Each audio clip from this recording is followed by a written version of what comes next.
Hey everyone, and welcome back to another episode of Be For Real.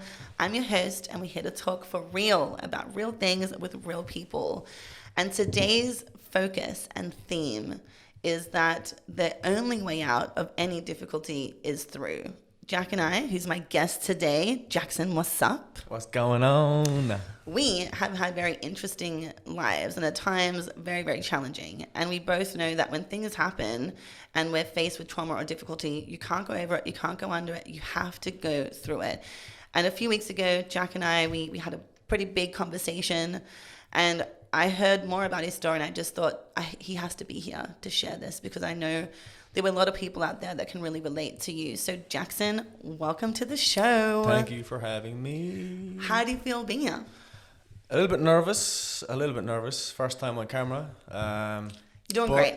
I'm sure I'll be okay. You'll be more than okay. I feel good. I'm really grateful when anytime anyone ever wants to share their story here on this platform, I feel really, really honored. So thank you so much for coming and talking us through the journey of your life. Thank you for having me. And today there's so many powerful things we're going to be talking about. We're going to be talking about grief and loss. We're going to be talking about male role models and figures in our lives. We're going to be talking about challenges around identity and overcoming. So I hope you buckle up, grab a wine, grab a coffee, grab a water, whatever you feel, and get yourself comfortable for an inspiring and amazing conversation.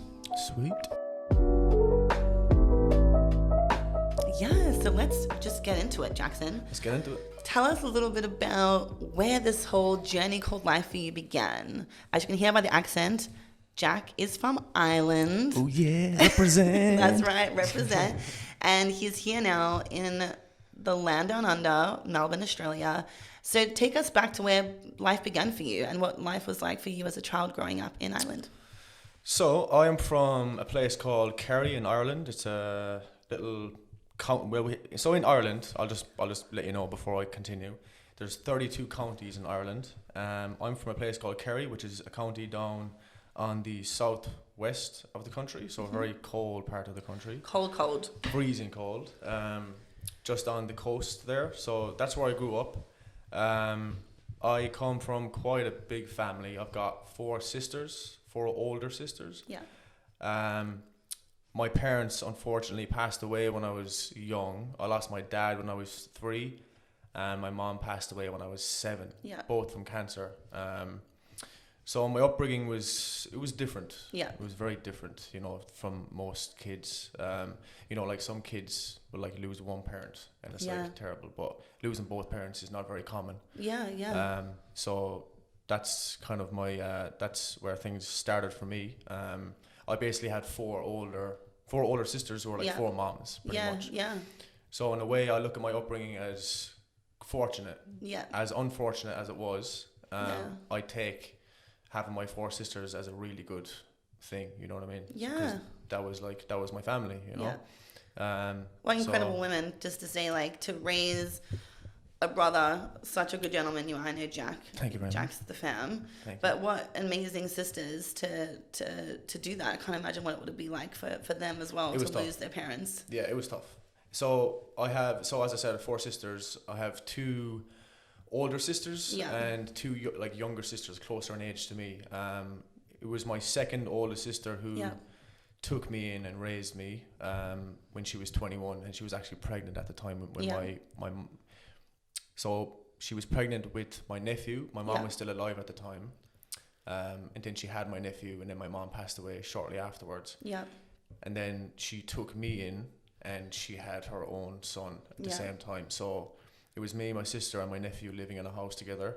And my oldest sister had my 2 younger sisters closer in age to me. So we weren't split up, but we were just living in separate homes. Sure. Amy was doing her thing, looking after me and my nephew. And then Sabrina, my oldest sister, she raised my 2 other sisters. So we had like a interesting dynamic. Yeah. We made it work. Yeah. We made it work. I mean, testament to your sisters for taking that on. Mm-hmm. Can't imagine what it would have been like for them, but what incredible women to do that. Mm-hmm. Knowing that you were the only boy in that family of amazing, strong women, what was growing up without a father figure like for you at that really young age? It was tough. It was really tough. I don't really think it kicked in until I was like mid-teens, like 16, 17, 18. That's when it really kind of came upon me that I don't have a dad. I don't have any male figure or father figure to look up to. So that was like really difficult, and like I had a kind of a tough time in school, like going through those changes in my head and just being a teenager at the same time. You know, all these weird emotions, you don't know how to deal with all of it. So it was quite tough, and it did take me a long time to come to terms with I don't have that. You know, I'm like probably never going to have it, to be honest, because now I see myself as my own kind of role model and my own man. You know, I don't look up to anyone else but myself now.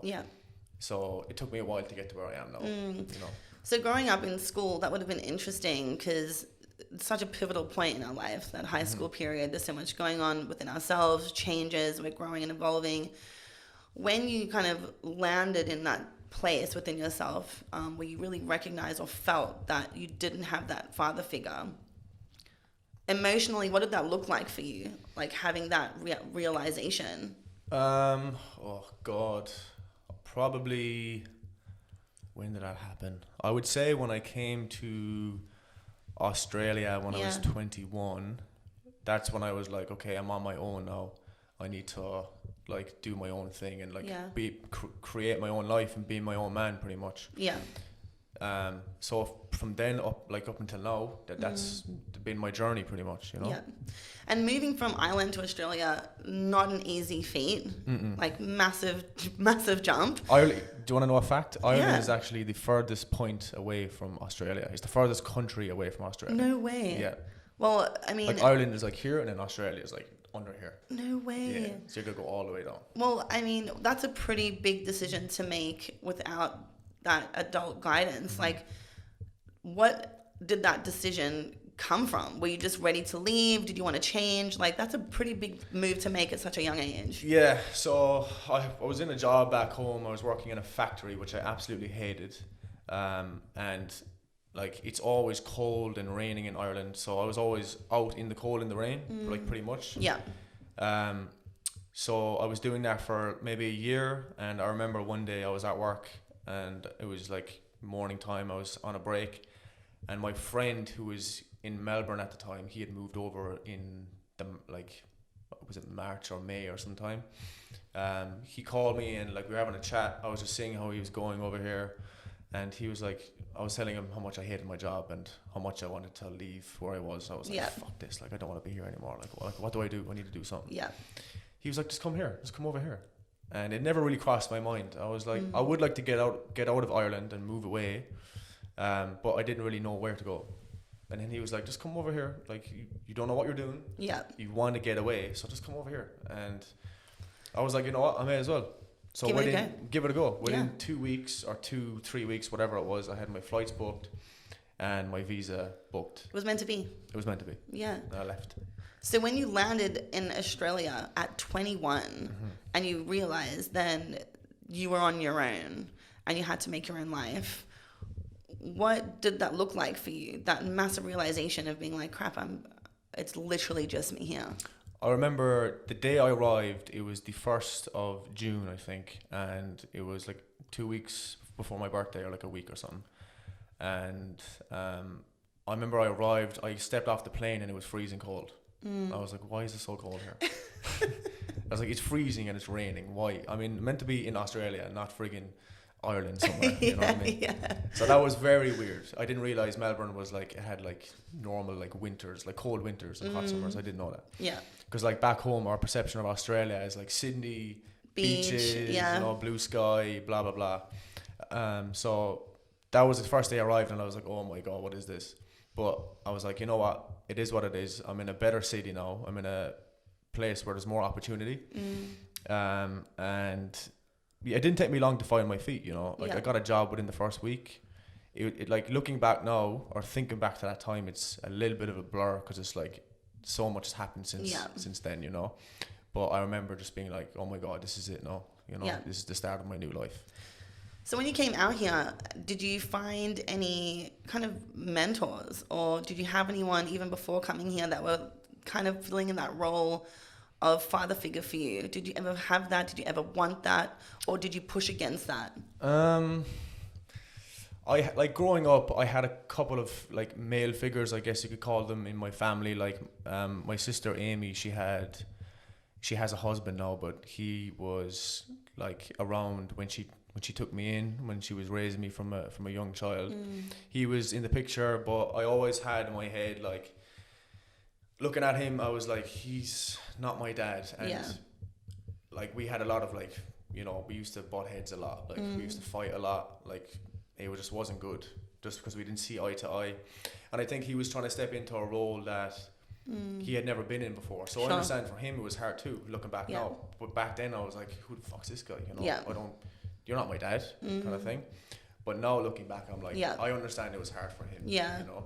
So I guess like in terms of like figures, there was him. I had like friends and you know, close friends of mine who were a bit older, who were kind of tried to step into that role a bit too, but I never really looked at anyone like that father figure. I never I feel like I never had that at all. Maybe I pushed back a little bit and I didn't kind of allow it to happen, but I was just always in my head, I was like, none of these people are my dad. No one's going to replace my dad. But it was just coming to the realization that he's gone was the hardest bit, you know. I mean, that didn't happen until I was older. It's hard. Like, I mean, I relate to that too, not having my dad. My dad passed when I was 21, and for my brother, he was 18 at the time. And it is such a massive hole to fill. You know, it is a void that you really feel the absence of as you get older. I think it's definitely, for me, as I've gotten older, I've really felt the absence more as well. Like I do feel like I miss him. The missing doesn't really end or depreciate in any way. But as I get older, there's such a bigger significance of wanting them around as we transition to this next adult phase of our lives. 100%. So knowing what you know now about your experience of pushing back against that and not really being able to receive it in the way that you probably wanted to at the time or didn't know you needed at the time, as you came to Australia and started to evolve into that 20-year-old, 24-year-old, 25-year-old, how did that realization of missing that figure and not necessarily knowing like how to be a man play out for you? I would say the biggest thing is taking risks and doing things that aren't comfortable. Stepping out of your comfort zone and doing something that you're kind of scared of or you're not sure how it's going to go is important, because afterwards, if you do really well at whatever it is that you've taken that risk on, it kind of eases the hard times. Yeah, sure. You know, so anything else hard that's after that, you already know if you do it and you do well, it's the best feeling ever. Yeah. And you already know how to deal with those uncomfortable feelings, you know. So I think, like, as I said, taking risks is very important, and you need to do those things because it builds your character and it builds you as a person.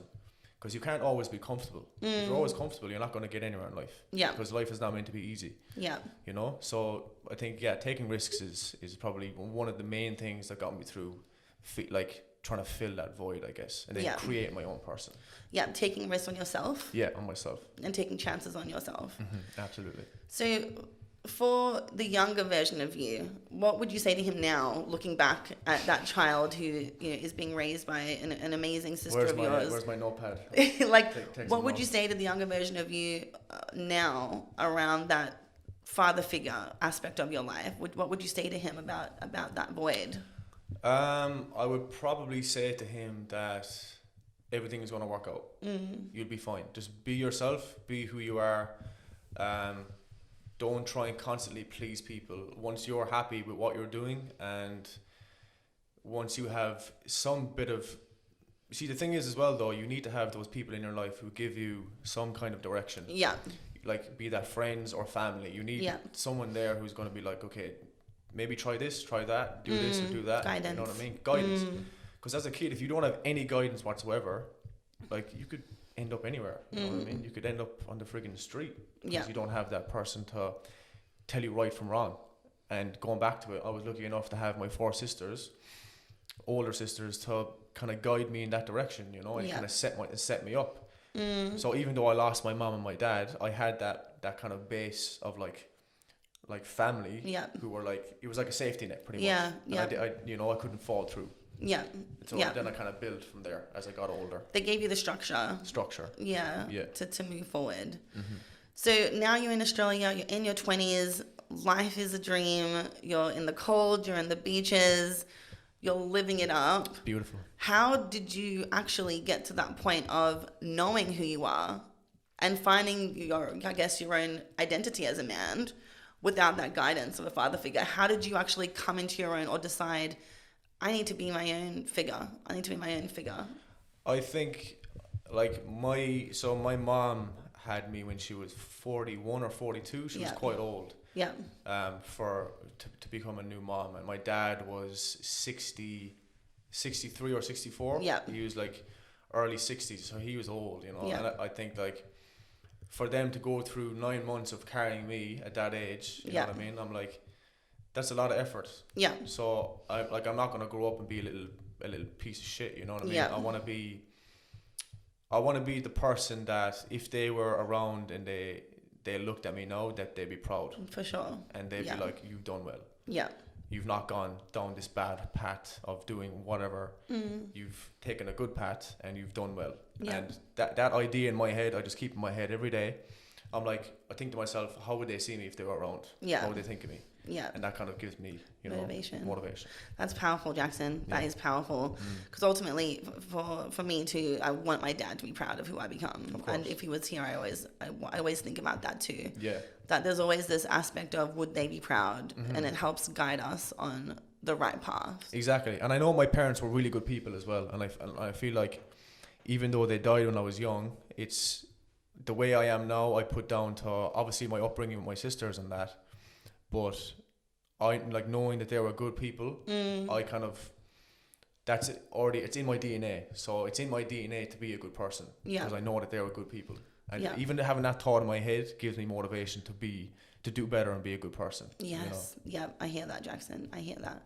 So you're here now. You're still on the journey to discovery. Would you say, or would Absolutely. you say you're there? Nah.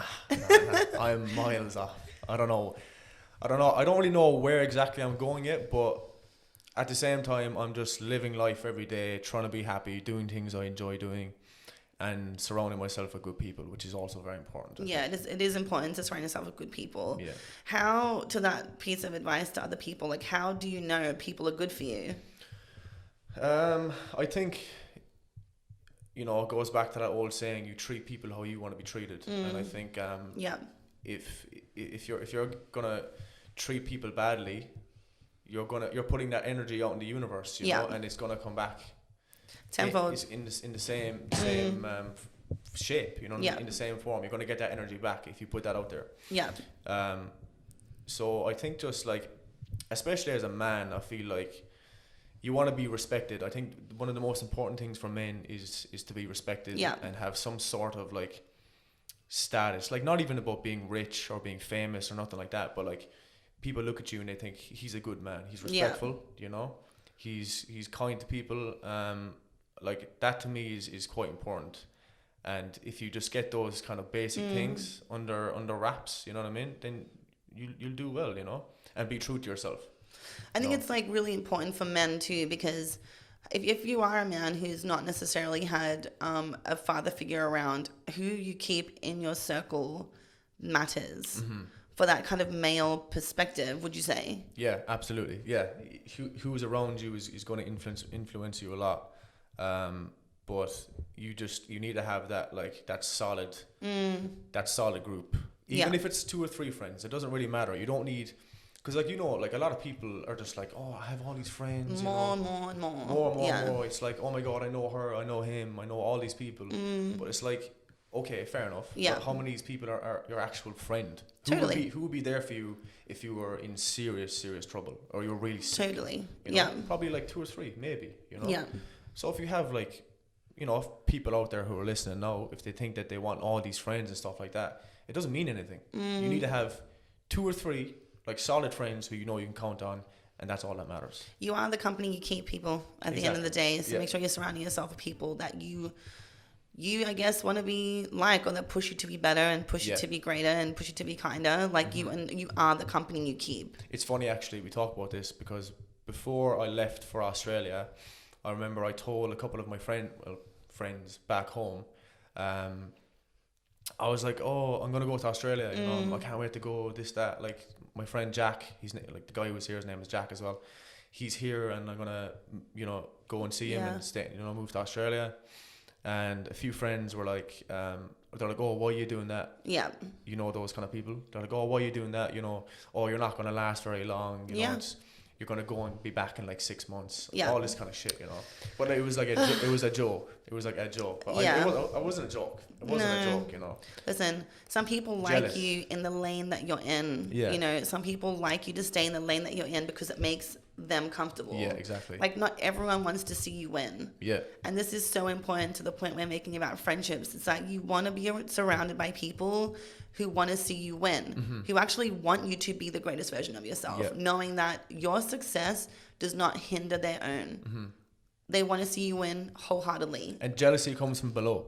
If there's anyone out there who's doing better than you in life, you know, whatever, they're not going to be jealous of you. It's just people who are just want to be here and you want to move up here. They're the only ones who will be jealous. Yeah. Because they're like, oh no, he's going to do better than me, you know. Not necessarily better, but he's doing more with his life. And that's so true, because I think one of my favorite quotes is, if someone's success makes you feel away, that's a you problem. Like, if someone winning makes you feel any type of negativity, that is a you problem. That's a you problem, yeah. Like, you gotta do some work, honey, and sort that out. Yeah. Like, that's a you thing. Like, it is so important to be around people who see you win. And to your point, coming to Australia, what an adventure! Yeah. What a time in your life. It really changed the trajectory of your life, right? Yeah. For people to want to hold you back from that, like, shout out to you for not listening, because some people do. And some people change their direction because they are influenced in that way. I think it's amazing that you took a chance on yourself. Yeah. I've always had this mindset of I don't care what anyone thinks of me. You know what I mean? I literally don't give a shit about what anyone thinks. If I want to go and do something, I'm going to go and do it. You know? So you either support me or you come along for the journey, or you don't. Powerful stuff, Jackson. I feel like we are in a world where, you know, social media is everywhere and opinions are everywhere. And I don't know if it's because of the challenges that we've had, because I relate to that too, or if it's that we've just had to take chances on ourselves and live overseas, move overseas. I don't know if it's because of our experiences that we believe in ourselves. Yeah, but I feel like that is something that people need to remember about this life, that get off the phone, look internally, and take chances on yourself. Yeah. Like, we didn't get to sitting here and having this conversation by not taking chances and believing. You have to take chances. You have to. Yeah. And I think through adversity comes triumph. And that's a really big reason why I wanted to have this chat today, because really, against the odds, Jackson, we've like overcome a lot of things. I think knowing that you lost your parents at a young age, you went through so many different challenges in school and grief and loss, but your path led you here is a testament to your own determination. Yeah, absolutely. To be more and be better and be different.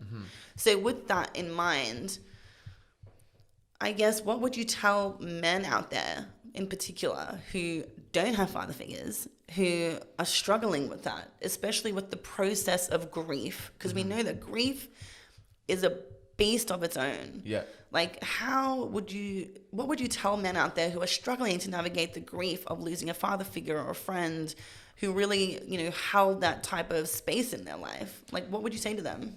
I would say, let yourself grieve for a bit. Like, take on the emotions, you know, don't suppress it. Like, there's obviously a stigma out there that, like, men shouldn't be emotional and like, should hold it all back. Yeah. I don't agree with that. I think they should, you know, just take it on the chin. Like, grieve for a bit, allow yourself to feel the emotions, but then you need to kind of move past it slowly. You can't dwell on it forever. Like, I could be sitting here right now and, like, you know, complaining and saying, you know, poor me, you know, this happened. I could have been doing this my whole life. Oh, my mom and dad are dead. You know, using that as a scapegoat for, like, whatever reason, you know. But I've literally never done that my whole life, because it's like, what's the point? Yeah. All you're doing is slowing yourself down. Yeah. You know, you're not progressing yourself. You're just staying in the one spot, and holding on to that thing that happened. You need to let those things go, and you got to move forward, you know. Yeah. And I think, excuse me, I think for men, I think it's important to men need like some sort of physical outlet. Yeah. I feel. And I know that's not for every man. I'm speaking from personal experience. I feel like, you know, going to the gym and training, doing some sort of sport like boxing or playing football or whatever, I feel like men just need an outlet that's going to like burn them out, you know, as well as talking to people about things, yes. you know, having conversations. But we just need to have those, like, we need to exert ourselves like physically, I feel, just to relieve, because like men get a lot of built up tension that we need to just kind of let out, you know. Yeah. And then things get all messed up in your head. You don't know how to like deal with it. So I think going to the gym is very important for mental health for everybody, not just men. And training, and I think like sitting down and talking about your past and talking about things that happened.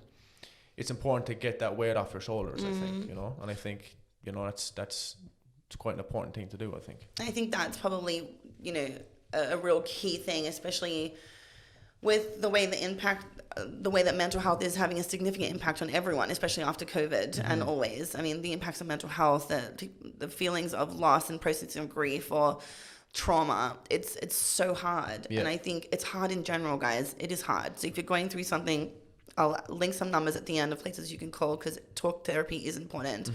But as Jack mentioned, like having a physical outlet or being active is so important to heal the body and to release the body of what's being held in the body. Yeah, exactly. Like, it doesn't mean, like, I understand going to the gym and training and stuff like that. I understand it's not for everybody. But even getting out for a walk. Yeah. You know. Getting in nature. Go in nature, you know, take your shoes off and socks, walk in the grass. Go to the beach, go for a swim in the ocean. You know, there's so many like natural things you can do to help how you feel, you know? Yeah. Like, the number one thing that you probably shouldn't do is just complain and whinge and whine about it all the time. Don't do that. If you feel like doing that, sit down with somebody and talk about it. Yes. Have an open conversation. Yeah. You know, don't let it affect your day-to-day life, because you're not going to get anywhere if you do that. Yeah. And like, look, there's moments even for me, and I know before this episode, Jack and I were talking a bit about it, like Father's Day is always a hard time because it's a day specifically for the men in our life we don't have, and allow yourself to feel those feelings. I know that day is a really sad day for me. I see dads with their kids, I see grandparents with their grandchildren, and it breaks my heart. And I allow myself to mourn my dad on that day, because I want him here. I want him one day when I have a family to be here. I'll be there on my wedding day. But the following day or the days that come, or even that evening, I recognize that, you know, I'm really lucky that I had my dad for even 21 years. Yeah. And I have a beautiful man in my life. I've got great friends in my life. I've got great men in my life. I've got great mentors in my life. I'm grateful for that, because it's really hard to, as you say, like stay in that space around like, I don't have my dad, so I can't progress in anything. I think people, especially in this day and age, people need to look at what they have instead of what they don't have. Gratitude is everything. Yeah. You have to look at what you have and what life you're in, because like, I know, like me being over here, I'm blessed to be here, you know. Yeah. And it's like, I look at people who live in third world countries, in Africa, or in, you know, friggin' Syria or Afghanistan. These countries who are war torn, in bits. You know, they don't know if they're going to wake up every day. They 100%. Don't know if they're going to eat for 6 days. You know what I mean? They don't know if they're going to be alive next week. Yeah. And that's a constant thing.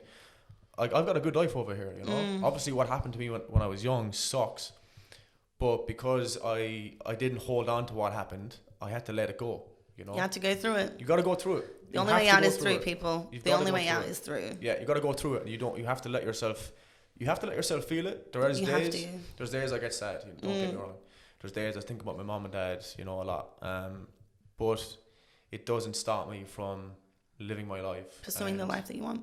And not even necessarily being happy. I think happiness it's just an emotion. It's going to come and go, but finding some sort of peace within yourself is very important. If you feel that sense of peace, like in the moment where you are right now, if you can say to yourself, I'm proud of where I am now. Yeah. I'm proud of what I'm doing. I'm proud of who's in my life, and you know, just kind of having that sense of peace within yourself. That's very important. Yeah, I think it's 100%. I think it's incredibly important. The biggest commitment you have is to yourself. The biggest relationship you have is with yourself. you need to get to the point where you can love yourself and be at peace within yourself, because hardships continue to come, guys. This is a journey called life. There's always going to be things that happen. Change is inevitable. It's how we learn to manage that change that is important. So knowing what you know now about your journey and going through this whole experience of life, of discovering yourself, discovering who you are as a man, and healing through the grief and loss of your parents, what does the journey forward look like for you from here? Like, what do you think is next for you? What is next for me? I don't really know, to be honest. I think career-wise is that's the only thing where I'm like, I don't know what I'm doing yet. Yeah. You know, I've had so many friggin' jobs like since I've come here.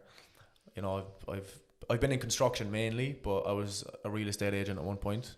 I'd done that for like a year and a half, which I enjoyed. It was good fun, but not for me.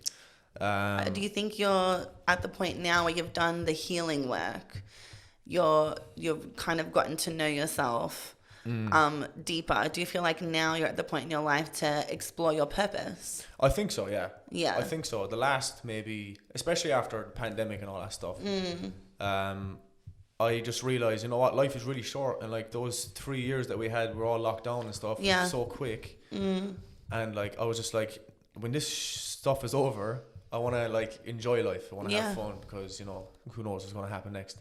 But I want to just be able to just have fun and enjoy myself. Puts you know things what I mean? into perspective, doesn't it? 100%. Yeah. And I feel also as well, just to touch on like the parents thing again, I feel like I've always had this thing in my head that they passed away, but like remembering how quickly they were gone, how quickly they went from being sick to actually passing away was like a click of a finger, you know, so quick. Yeah. So I'm just like, life is so short, you know. Like I was saying to a friend of mine, I was like these last couple of weeks have just gone so fast. Yeah. Like they literally they fly past, and it's like you don't realize how quickly time goes. Yeah. You know, and like life is short. Life is super short. Gotta make it what you can, people. Yep. And live the life that you truly want as well. Like that you have the opportunity to make this a life that you dream of. It doesn't come without hard work. It doesn't come without healing. It doesn't come without determination, but it is possible. Yeah. I think going back to your point of what's my purpose now, where am I going? I'm just trying to do things that I enjoy to do every day. Yeah. You know, I'm just trying to enjoy life as much as I can. Career-wise and stuff like that, I don't know where that's going to take me. You know, I've been doing some manifesting. Yo, listen, that's a whole other episode. Like this, I never even believed in it until like a month ago. Well, Jack manifested him being on the show. I manifested it, baby. It happened. A couple of weeks ago, I was thinking, just for the people watching, I was thinking in my head, I was like, you know what, I'd like to sit down and do some sort of a podcast. Yeah. Or just something where I'm like chatting to somebody on a mic.